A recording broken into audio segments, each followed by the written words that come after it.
Senhor, ajuda-nos a entender a Tua palavra, dá-nos a iluminação do Teu Espírito e ensina-nos a Tua lei.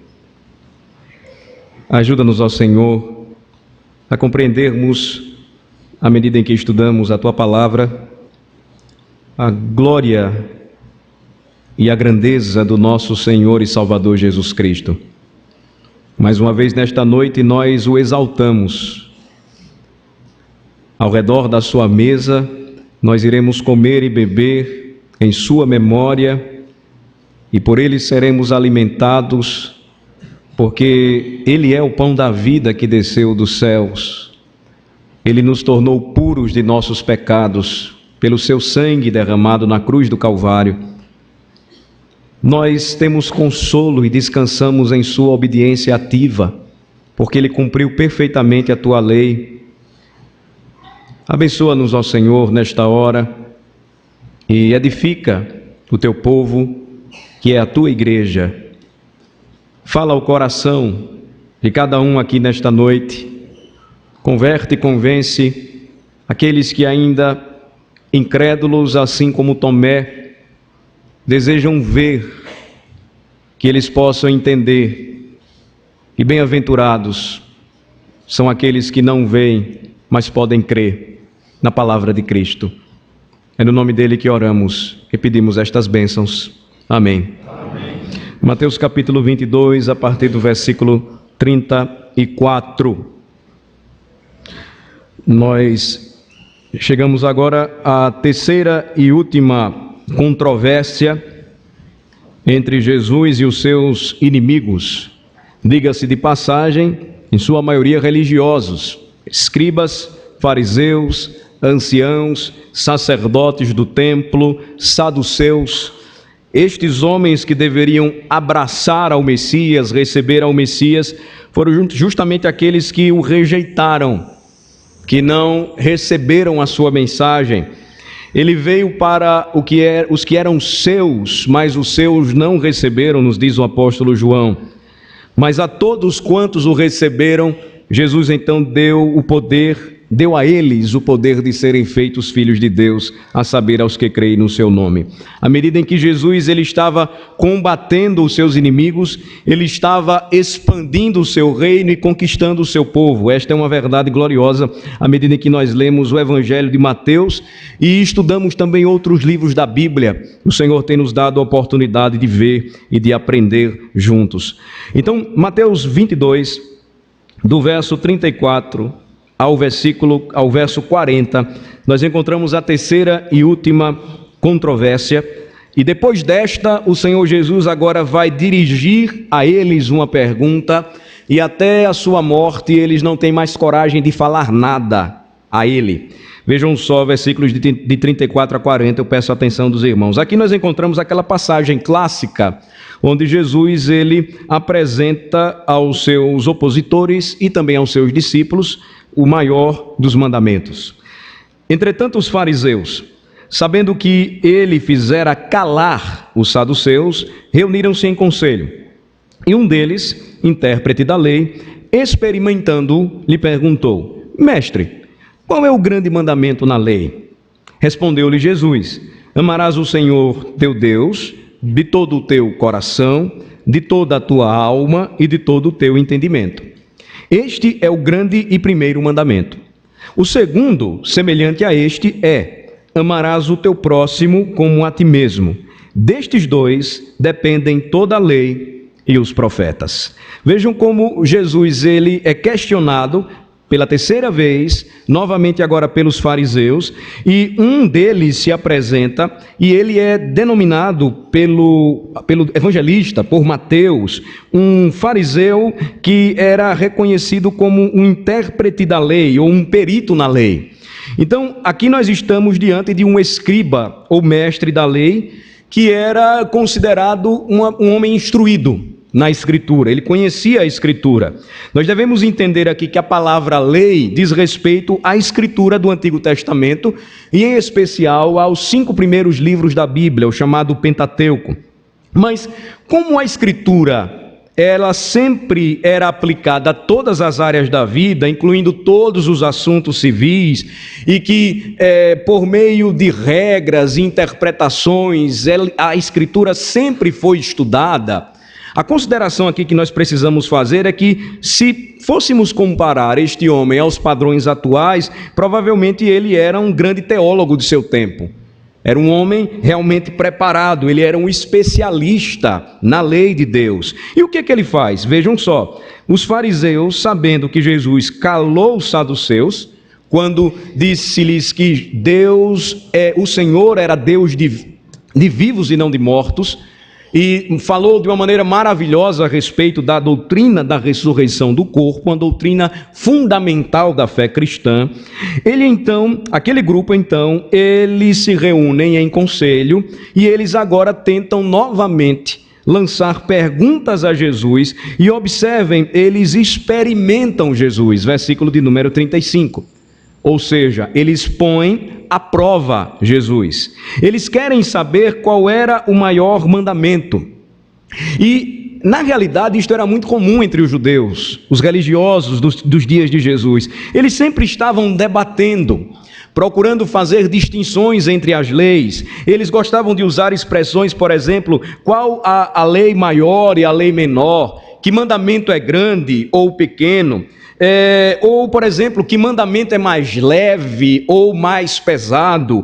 Então, nós notamos, e a pergunta feita por aquele perito revela que este era um tema extremamente debatido. O versículo 36, a pergunta é: qual é o grande mandamento na lei?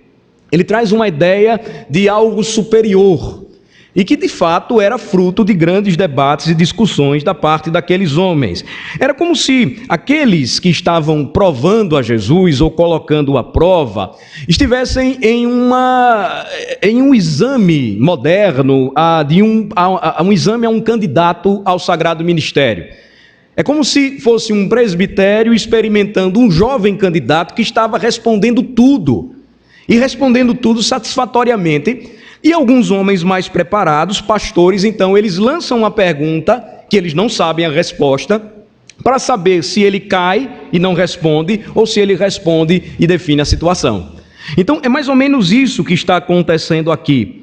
E eles lançam e eles percebem que tudo o que era perguntado a Jesus, à luz da Escritura, Jesus respondia com sabedoria e entendimento. E então a pergunta é feita: qual é o grande mandamento na lei?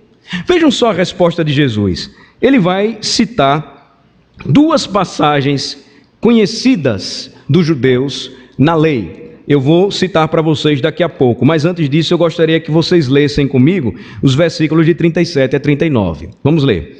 Respondeu-lhe Jesus: amarás o Senhor teu Deus de todo o teu coração, de toda a tua alma e de todo o teu entendimento. Este é o grande e primeiro mandamento. O segundo, semelhante a este, é: amarás o teu próximo como a ti mesmo. Jesus cita, ao responder os fariseus, duas passagens que eles conheciam muito bem. A primeira delas em Deuteronômio capítulo 6, a segunda em Levítico capítulo 19. Eu gostaria que vocês examinassem comigo só para a gente conferir. Vamos verificar. Deuteronômio 6, quinto livro da Bíblia. Compartilhe a sua Bíblia com aquele que está conosco nesta noite, mas não está com a Bíblia na mão, para que tudo o que a gente estiver falando e estudando aqui possa ser conferido com a Escritura. É a palavra de Deus. Deuteronômio 6, versículo 5.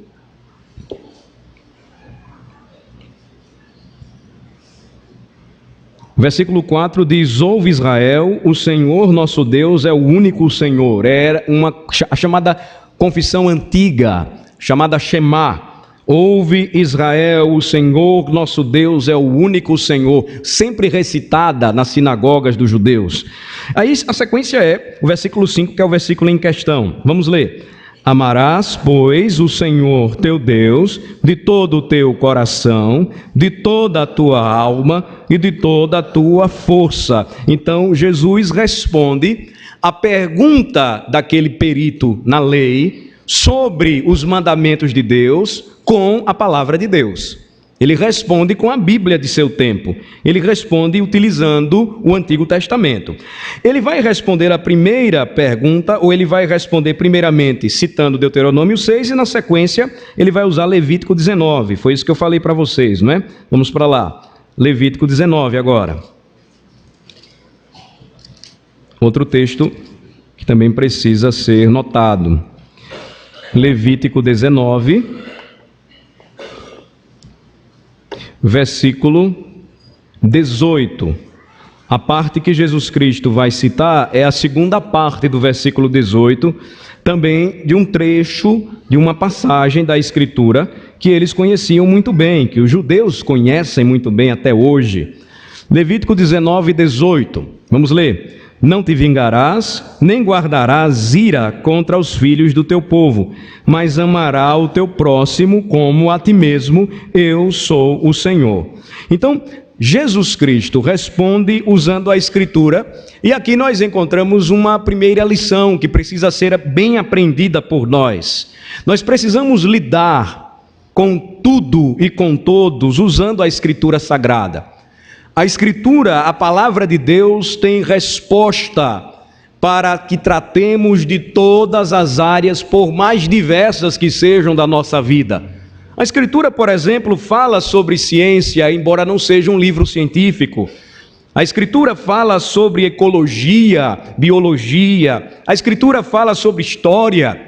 A Escritura traz importantes lições sobre geografia, arqueologia. A Escritura traz a base fundamental para uma ordenada e bem fundamentada filosofia para o homem. Acima de tudo, a Escritura, como a palavra de Deus, é de onde deve surgir, ou de onde todas as áreas do conhecimento submissas à palavra de Deus devem funcionar.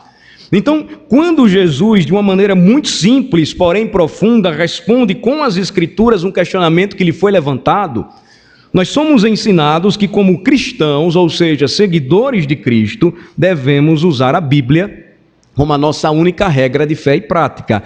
É a palavra de Deus. Não existe nenhuma área da nossa vida que nós podemos dizer, não, nesta área aqui a Bíblia não tem resposta. Vou citar aqui um exemplo simples para vocês. A Bíblia fala sobre moda. A Bíblia não é um livro para estilistas, mas a Bíblia trata realmente e fala realmente de uma maneira simples e prática sobre moda. Como os homens de Deus devem se portar, como as mulheres de Deus devem se vestir, o que deve ser feito, o que não deve ser feito. Claro, nós não vamos ter modelo de roupa, mas nós vamos aprender, por exemplo, uma lição muito prática. Roupa foi feita para cobrir. Não foi feita para que a gente mostre o nosso corpo. Então veja, quando nós estudamos a Escritura em seu contexto, nós podemos desenvolver o conhecimento de Deus, que é a chamada teologia, até mesmo quando o assunto é moda. Aí vocês fazem uma comparação e percebam que quando Jesus vai tratar de uma questão maior e mais profunda, relacionada à nossa alma, ele não poderia responder de maneira diferente. Ele responde usando a palavra. E o que é que ele diz? Em primeiro lugar, amarás, versículo 37, podemos voltar para Mateus 22.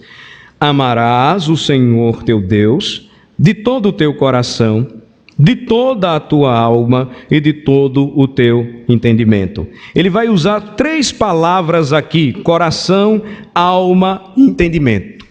Não são categorias excludentes, ou seja, coração, alma e entendimento, cada uma excluindo a outra. Mas são categorias que vão sendo sobrepostas. E juntas elas exigem daquele que é convidado a crer na palavra, daquele que é um seguidor da palavra, daquele que nesta noite ouve a palavra de Jesus, há uma exigência de que o nosso amor por Deus, ele venha de todo o nosso ser.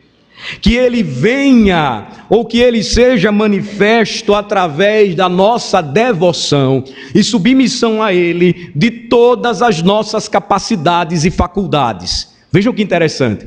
Amar a Deus de todo o coração, alma e entendimento mostra que aquilo que a palavra de Deus nos diz é fato.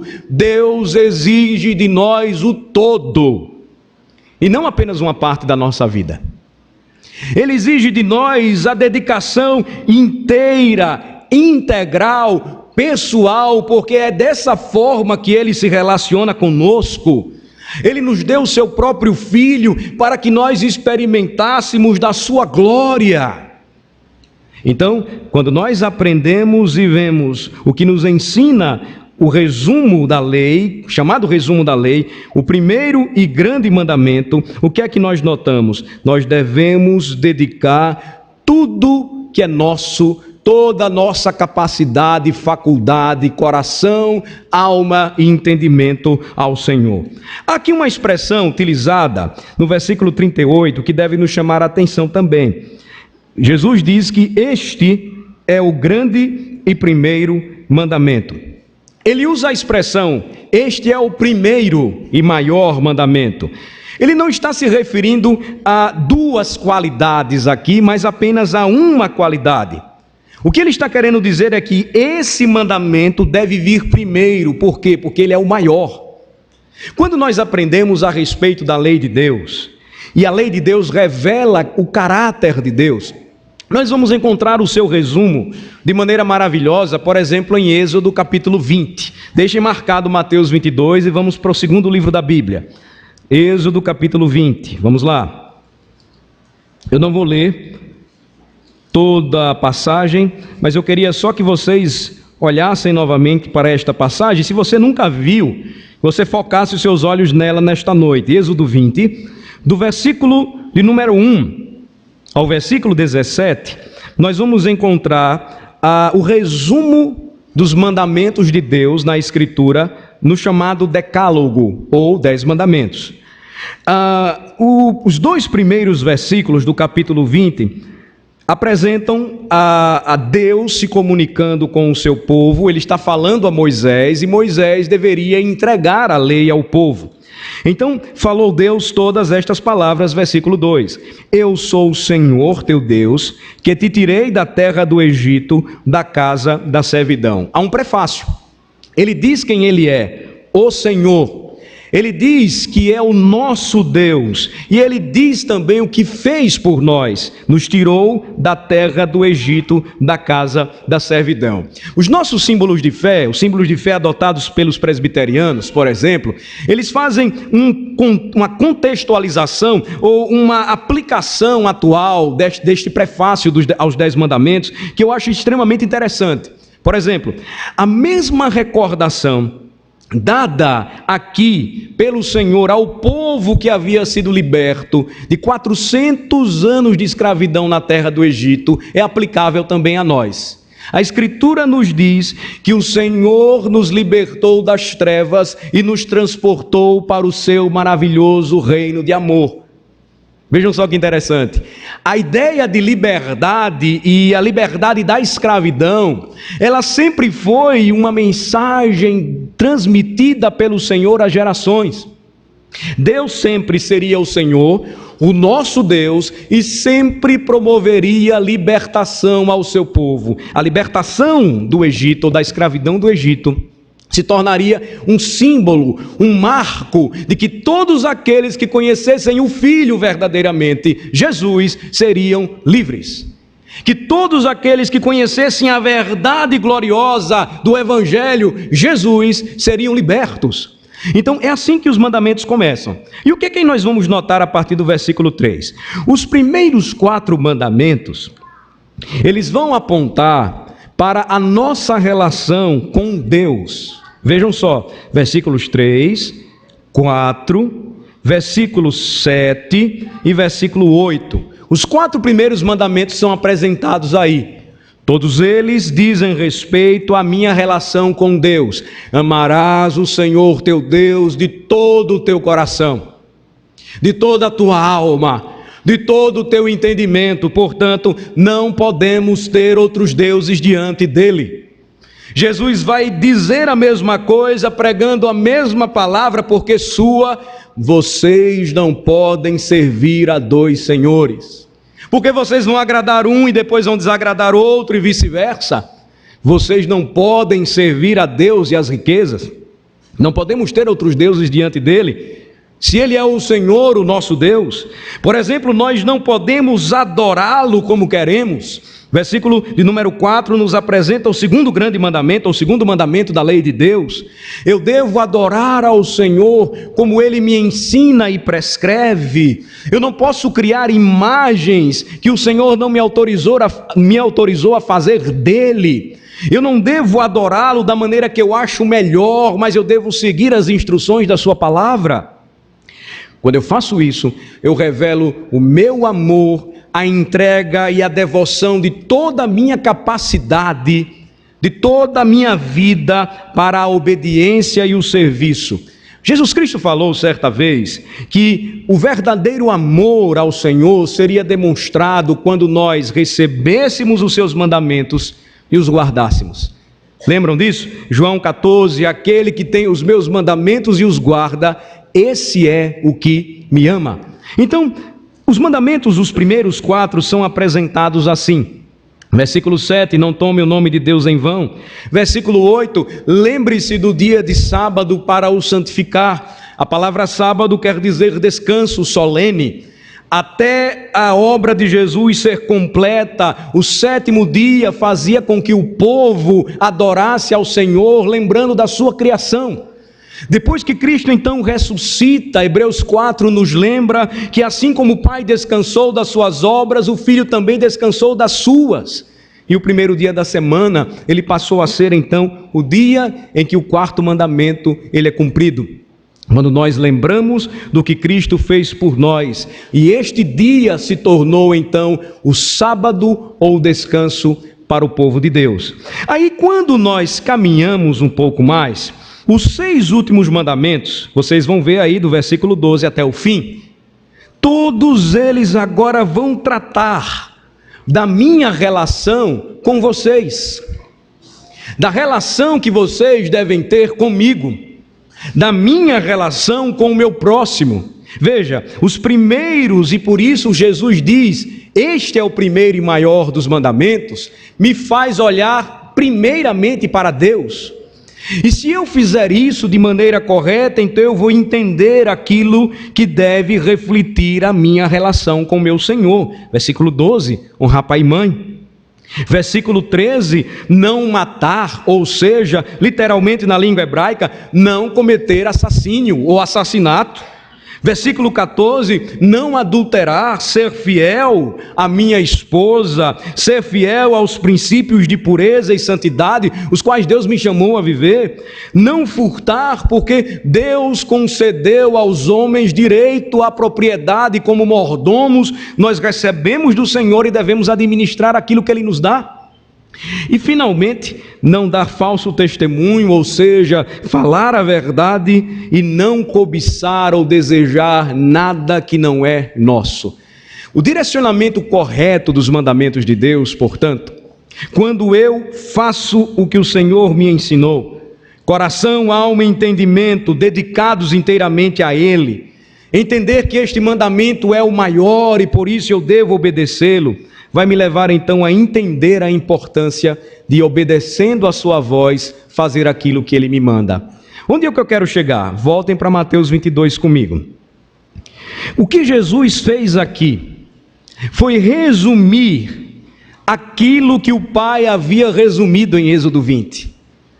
Jesus, de uma maneira sábia e cheia de poder, ele responde de uma maneira muito prática aquilo que os judeus sempre souberam: o amor a Deus sobre todas as coisas e o amor ao próximo. É o segundo mandamento semelhante, resumiria os 4 primeiros e os 6 últimos chamados 10 mandamentos. Versículo 39 de Mateus 22 nos diz a Escritura Sagrada. O segundo mandamento também diz respeito ao amor. Mas desta vez ele é dirigido a quem? Ao meu próximo. E percebam que o Senhor Jesus Cristo vai dizer: o segundo semelhante a este é: amarás o teu próximo como a ti mesmo. São ordens dadas pelo Senhor que devem ser experimentadas pelos filhos de Deus. E por que tudo isso? Veja, Jesus ele vai distinguir o que ele está falando de uma maneira muito apropriada, citando o versículo de número 40, que eu queria que vocês lessem comigo agora. O versículo 40 de Mateus 22, ele vai mostrar que os mandamentos de Deus, eles estão suspensos sobre estes. Vejam só, vamos ler? Destes 2 mandamentos dependem toda a lei e os profetas. Então, Jesus aqui não está tratando de uma continuidade e descontinuidade do Antigo Testamento. Alguns acreditam que os mandamentos de Deus, eles não precisam mais ser obedecidos, porque Jesus resume tudo em amor. E se nós amamos, então, nós estamos fazendo o que Ele nos ensinou. Na realidade, o que Jesus está nos mostrando é que aqueles mandamentos dados pelo Pai, eles seriam de forma perfeita e diretamente cumpridas, ou mandamentos seriam cumpridos, seriam perfeitamente obedecidos na pessoa daquele que Ele enviou, o seu próprio Filho Jesus, para que os homens entendessem para onde tudo deveria convergir. Vejam só, quando Jesus ressuscitou, e nós vamos ver isso em Lucas, no final do Evangelho de Lucas, quando Jesus ressuscitou e 2 de seus discípulos estavam voltando para a sua aldeia chamada Emaús, eles estavam muito abatidos diante dos últimos acontecimentos. Então Jesus aparece e começa a conversar com eles. Eles não percebem que era o Cristo ressurreto, e quando eles falam tudo o que aconteceu, Jesus diz assim: como vocês são lentos e incrédulos de coração para entenderem tudo o que lhes foi ensinado. E a Escritura então diz que Jesus falou, era necessário que tudo isso acontecesse para que se cumprisse o que estava escrito. E aí Lucas, ele revela, ele descreve que Cristo mostrou isso novamente utilizando os salmos, a lei e os profetas.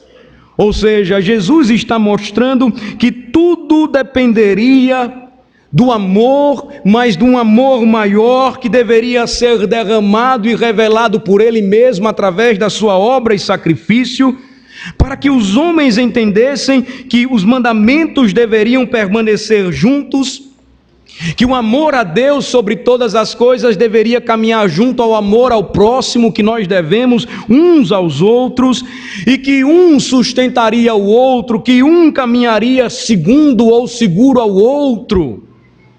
Mas o primeiro e maior precisava ser olhado e crido e recebido, porque senão nada iria funcionar.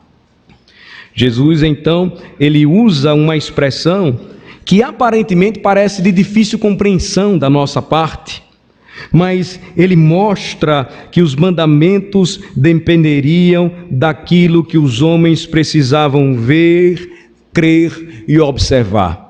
Como é que ele finaliza tudo? Olhem os versículos de 41 a 46. Se a gente não fechar estas sessões aqui finais, ou esta parte final, nós não vamos entender e não vamos compreender onde o Cristo queria chegar. Versículo de número 41, agora é a vez de Jesus dirigir uma pergunta para eles. Jesus vai interrogá-los, Jesus agora vai questioná-los. E dos versículos 41 a 46, o que é que nós vamos ler? Vamos ler juntos? Reunidos os fariseus, interrogou-os Jesus: que pensais vós do Cristo? De quem é filho? Responderam-lhe eles: de Davi. Replicou-lhes Jesus: como, pois, Davi, pelo Espírito, chama-lhe Senhor, dizendo: disse o Senhor ao meu Senhor: assenta-te à minha direita, até que eu ponha os teus inimigos debaixo dos teus pés. Se Davi, pois, lhe chama Senhor, como é ele seu filho? E ninguém lhe podia responder palavra, nem ousou alguém a partir daquele dia fazer-lhe perguntas. Jesus então conclui, e diz a Escritura que depois daquele momento ninguém mais teve a ousadia de perguntar qualquer coisa para ele. Ele reúne os fariseus e ele vai citar o salmo que é mais mencionado no Novo Testamento. É o salmo que nós lemos hoje, o salmo de número 110. Ele primeiro começa dirigindo a pergunta: o que é que vocês pensam do Cristo? Vocês acham que ele é filho de quem? A maioria dos judeus iria responder a mesma coisa, de Davi. As profecias falavam que o Cristo, o Messias prometido, libertador de Israel, seria descendente de Davi. Muito bem, a Escritura diz claramente que Jesus é descendente de Davi, que Jesus veio da linhagem de Davi, que Jesus é o filho de Davi. Não foi assim que os cegos de Jericó clamaram? Contudo, onde é que Jesus queria chegar? Versículo 43, Jesus então replica e diz: como, pois, Davi, pelo Espírito, chama-lhe Senhor, dizendo: disse o Senhor ao meu Senhor, assenta-te à minha direita, até que eu ponha os teus inimigos debaixo dos teus pés. A pergunta que Jesus faz para eles necessitava da iluminação e da revelação do Espírito para que eles pudessem enxergar além da incredulidade e dureza de seus próprios corações. Como nenhum homem pode crer em Jesus se o Pai mesmo não o revelar. Não é uma simples estratégia ou exercício mental e de disciplina, de estudo da Bíblia, que vai nos fazer entender e derramar coração, alma e entendimentos ao Senhor. Não, é a revelação que foi dada a Davi pelo Espírito, a mesma que torna possível ao homem conhecer o propósito de Deus para redimi-lo em Cristo. Olhem novamente para o versículo 43. Como, pois, a pergunta do Senhor é: Davi, pelo Espírito, chama-lhe Senhor. O que é que Jesus está dizendo aqui? Ele está afirmando, em poucas palavras, a doutrina da inspiração da Bíblia. De que a Bíblia, embora seja um livro escrito por homens, ela é a revelação do Espírito para o homem a respeito de Jesus. Veja, Jesus diz que Davi, pelo Espírito, chama o filho de Davi, ou seja, o Cristo, o seu descendente, de Senhor. E o que é que ele vai citar? Ele vai citar um salmo de Davi. O Salmo 110, um salmo que fala da posição de honra e de majestade do Filho de Deus ao lado do Pai. Vai revelá-lo como o Evangelho de Mateus se propõe, o Rei dos Reis, Jesus. Ele vai mostrar que, embora Jesus tenha descendido, e esta era uma profecia que deveria se cumprir, da linhagem real do rei Davi, eles estavam diante do próprio Emanuel, que quer dizer Deus conosco. Ele queria lembrar-lhes que a encarnação do Verbo tornou real o nascimento virginal do Filho de Deus, para que ele então vivesse conosco e sofresse por nós, e pregasse esta mensagem que nos convida a derramar o nosso coração ao Senhor e entender que, se nós amamos verdadeiramente ao Senhor, nós devemos seguir o mesmo caminho do Filho de Deus, obedecer a sua palavra, nos submeter aos seus mandamentos, entregando a nossa alma a Ele. O Senhor Jesus então conclui dizendo: se Davi, pois, lhe chama Senhor, como é ele seu filho?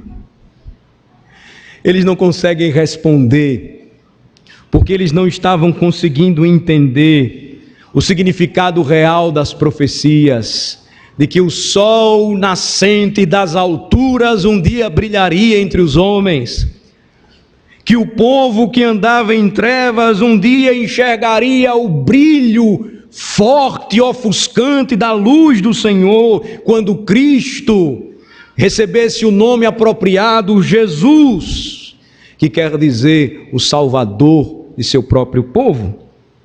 A conclusão final, ou a conclusão, então, é no versículo 46, que eles ficaram sem respostas. Jesus prepara, então, um terreno, e nós vamos encontrar duras palavras a partir do capítulo 23, que ele vai pronunciar contra os fariseus e os escribas. Não é a nossa agenda nesta noite, mas que vai deixar, ou ainda hoje pode deixar, qualquer um que confie apenas em sua própria religião de cabelo em pé. Porque na realidade, o que o Senhor quer nos dizer são as aplicações agora que eu gostaria de apresentar e finalizar, tomando tudo o que aprendemos hoje. Primeiro, os 2 mandamentos, disse Jesus, permanecem juntos. O primeiro sem o segundo, como lhes falei, é intrinsecamente impossível, e o segundo não se sustenta sem o primeiro. Isso nem mesmo na teoria, eles caminham juntos. E sabem por quê? Porque, irmãos, boas obras, pura e simplesmente, não é amor. Altruísmo disciplinado, organizado, não é amor. Amor no sentido mais verdadeiro, Cristo nos ensina, exige de cada um de nós a entrega do nosso eu a Deus. E só Deus é o único que pode mover o nosso coração para que esta entrega seja possível. Como é que eu posso provar isso para vocês? 1 João capítulo 4, vamos para lá. Vejam que texto maravilhoso, escrito pelo apóstolo João, pelo Espírito. 1 João capítulo 4, versículo 19 a 21.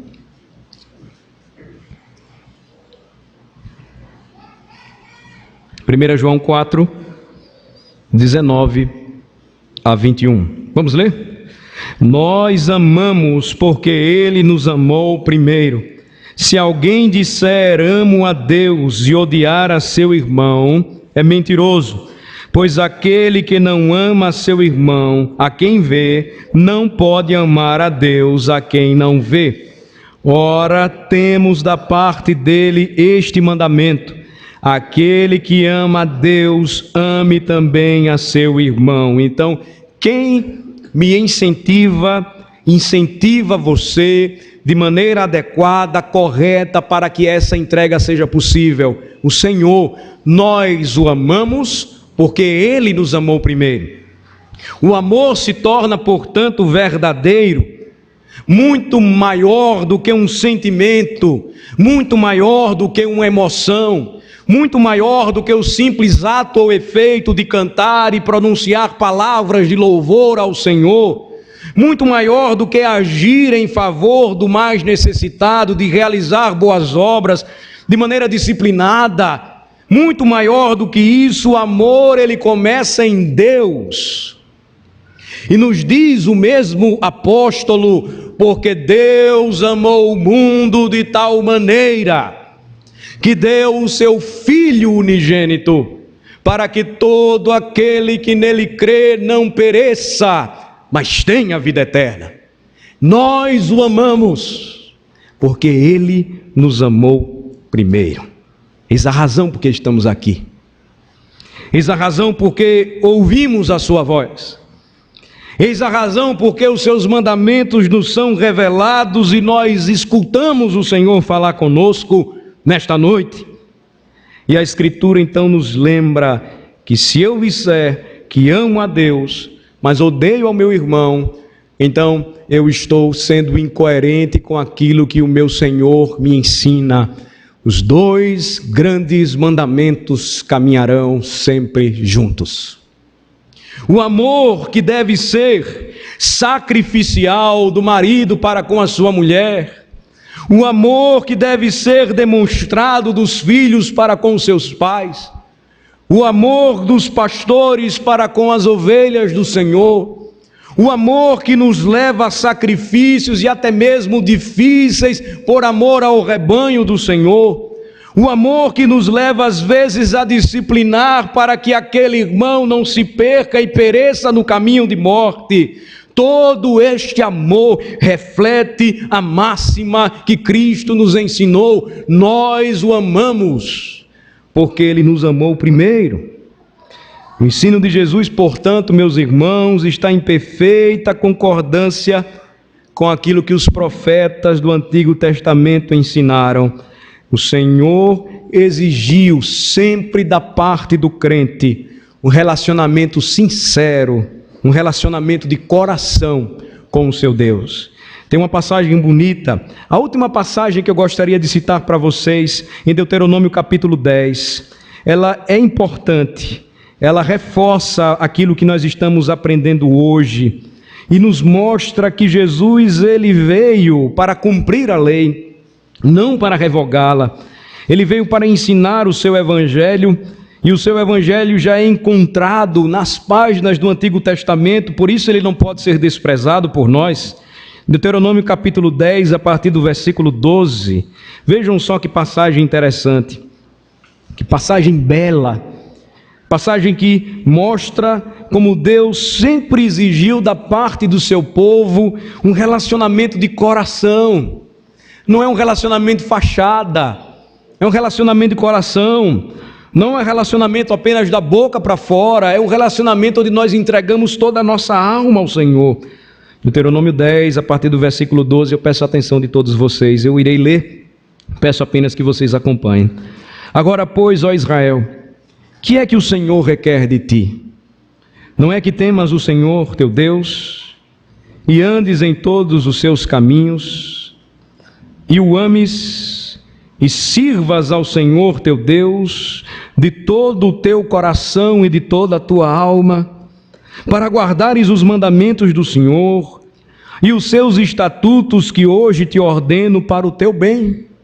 Eis que os céus e os céus dos céus são do Senhor, teu Deus, a terra e tudo o que nele há. Tão somente o Senhor se afeiçoou a teus pais para os amar. A vós outros descendentes deles, escolheu de todos os povos, como hoje se vê.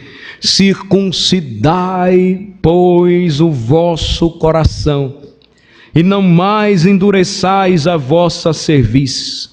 Pois o Senhor vosso Deus é o Deus dos deuses e o Senhor dos senhores, o Deus grande, poderoso e temível, que não faz acepção de pessoas, nem aceita suborno, que faz justiça ao órfão e à viúva e ama o estrangeiro, dando-lhe pão e vestes. Amai, pois, o estrangeiro, porque fostes estrangeiros na terra do Egito. Ao Senhor teu Deus temerás, a Ele servirás, a Ele te chegarás, e pelo seu nome jurarás. Ele é o teu louvor e o teu Deus, que te fez estas grandes e temíveis coisas que os teus olhos têm visto. Com 70 almas teus pais desceram ao Egito, e agora o Senhor teu Deus te pôs como as estrelas dos céus em multidão. Vejam só, Jesus Cristo lembrando aos homens de seu tempo as palavras que foram ditas pelo Pai tanto tempo antes, épocas anteriores. Vejam só Jesus Cristo falando as mesmas palavras ao seu povo hoje, exigindo de nós que possamos dar o nosso coração a Ele, a termos um relacionamento de coração com o Senhor, a circuncidarmos o nosso coração, a não endurecermos a nossa cerviz. E tudo isso, irmãos, porque a religião estéril, independentemente de quão disciplinada ela seja, nunca foi considerada adequada pelo Senhor. Vejam que a palavra de Deus sempre exigiu do seu povo a mesma coisa, uma religião do fundo do coração. E nós, mais uma vez, estamos aqui para adorar o Senhor. E nós, mais uma vez, estamos aqui declarando que somos do Senhor. E nós, mais uma vez, estamos aqui para participarmos juntos da mesa do Senhor. O que diz a palavra de Deus para nós, portanto, é que nós devemos entregar total e inteiramente a Deus o nosso amor, a Ele e também ao nosso semelhante. Sem esses dois mandamentos, nos diz a Escritura, a Bíblia, a palavra de Deus, ela se torna estéril. Jesus, ele concluiu isto, e com estas palavras eu gostaria de encerrar. Jesus, ele preparou tudo aquilo que iria dizer, a maneira como ele iria tratar, lembrando aos homens as perguntas mais importantes que estes deveriam fazer. A primeira delas: qual é o meu dever em relação ao meu governo? Dai a César o que é de César, a Deus o que é de Deus. A segunda pergunta é: quando eu morrer, eu viverei outra vez? A Escritura disse sim, porque o Senhor não é Deus de mortos, mas Deus de vivos, porque Cristo é a ressurreição e a vida, e quem crer nele, ainda que morra, viverá. E a terceira e última pergunta é: que darei ao Senhor por todos os seus benefícios para comigo? Coração, a alma, o entendimento. Nós devemos amar o nosso Deus de toda a nossa força, e assim devemos fazê-lo com respeito ao nosso próximo. Finalmente, o Senhor nos lembra, e Ele não nos faz esquecer, que estas perguntas que são formuladas à medida em que nós estudamos esta passagem, elas se encerram com as perguntas que foram feitas pelo próprio Senhor aos religiosos de seu tempo, e que são as mesmas perguntas feitas a você nesta noite. Quem você acredita ser? Ou quem você pensa ser o filho de Davi? Quem é para você o filho de Davi? Quem é Jesus Cristo para você? Em outros termos simplesmente apropriados, a quem você decide nesta noite amar e servir? Jesus ou a você mesmo? A quem você deseja entregar a sua vida, a sua alma, o seu coração nesta noite? Aquele a quem você deve amar e servir, porque Ele pode lhe dar a vida eterna? Ou a você mesmo, o seu eu, aquilo que tu és, aquilo que você acha ser o melhor para você? Jesus conclui nos fazendo lembrar que Ele, sendo o Senhor, é o único que pode nos revelar estas verdades gloriosas, é o único que pode nos dar acesso à presença do Pai, é o único que deve ser chamado de Senhor por nós esta noite. Que não saiamos daqui sem respostas às nossas perguntas, para que não sejamos julgados por não termos respostas à pergunta que Cristo faz a cada um nesta noite: quem você julga que Ele é? Quem você pensa que Ele é? Creia nele, arrependa-se de seus pecados e entregue a sua vida a Ele. Creia nele, renove nesta noite, você que é crente, o seu amor, devoção, de coração, alma e entendimento a Cristo. Creia nele, e todos nós possamos experimentar um dia aquilo que é a minha expectativa e oração como pregador, que todos nós possamos, com a alma e o coração lavados e regenerados por Cristo, não estarmos distantes ou impedidos de nos aproximar da mesa do Senhor, mas lavados por seu sangue e por seu Santo Espírito, prontos, preparados para sentarmos, comermos e bebermos com Ele. Vamos orar. Ó Senhor, nosso Deus e Pai, exaltado e engrandecido seja o Teu nome, ó Senhor, por Tua palavra gloriosa, que nos ensina o poder de Jesus a ensinar corretamente as Escrituras e ao nos mostrar aquilo que o Senhor requer de cada um de nós: amor de todo o coração, entrega de toda a alma, entendimento cativo a Cristo, somente a Cristo. Abençoa, Senhor Deus, a tua igreja e ensina-nos, ó Senhor, a viver e a confiar na palavra daquele que é o Verbo que se fez carne e que tornou possível a nós a obediência e o cumprimento desta maravilhosa lei. Porque Ele nos amou primeiro, nós podemos então devotar nesta noite a Ele todo o nosso amor. Abençoa, Senhor, aqueles que estão conosco e que mais uma vez não poderão participar da ceia, da mesa do Senhor. Eles não são como os nossos filhos, ó Senhor, que ainda estão sendo preparados, mas pertencem à aliança.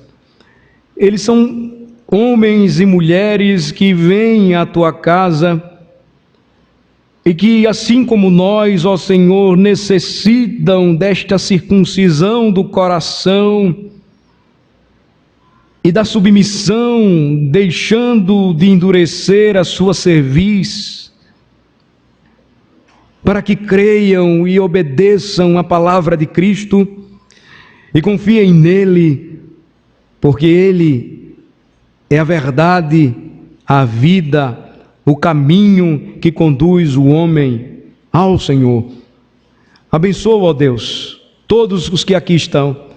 Esclarece as mentes e os corações daqueles que ainda têm dúvidas em sua alma e renova as forças e a fé daqueles que são chamados como crentes a viver segundo estes 2 mandamentos. Em nome de Jesus que nós amamos e que nós oramos, porque te amamos, ó Senhor. Amém.